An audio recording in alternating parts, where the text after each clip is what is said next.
It's getting to be magic hour, and I'm gonna look at the elderberry flowers again and maybe hit a couple I didn't hit on the last video. Always a charmer. Here's the Pocahontas again. It is humongous. This is like 16, 17 inches across. I cannot wait for this to bloom. Here's the local patch, the ones I've harvested from the area. And I just cannot describe how many berries this is gonna be. There is a literal million of berries in here. And while these heads are smaller, they're, half the size of some of the fancy ones like the Pocahontas we just saw, the amount of berries they're gonna put out is just astounding. I'm not even sure the yield is gonna be lower per plant. These things are just going crazy. Up, just taking a pit stop for a raspberry or a few. All right, here's the monstrous Bob Gordon. It is gigantic. I can't even reach up there to where those flowers are, but you can see it's a slightly different growth habit. It has fewer, but it's going to be fewer but larger berries spread further apart.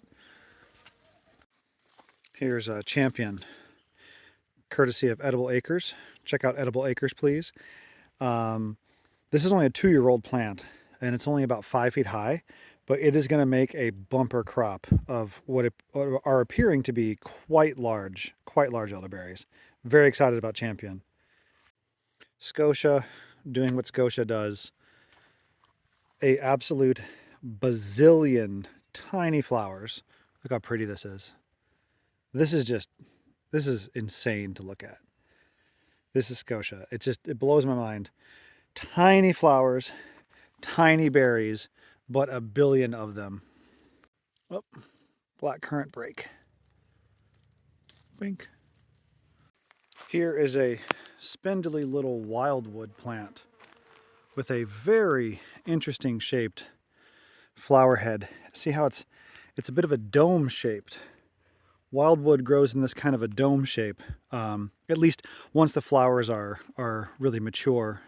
So you can see here, before the flowers open, they kind of go flat, like most of the varieties do.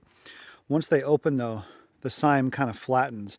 Whereas with most of the other varieties, it stays a lot more on one single flat plane. Well, it tapers a bit, but not as much as Wildwood does.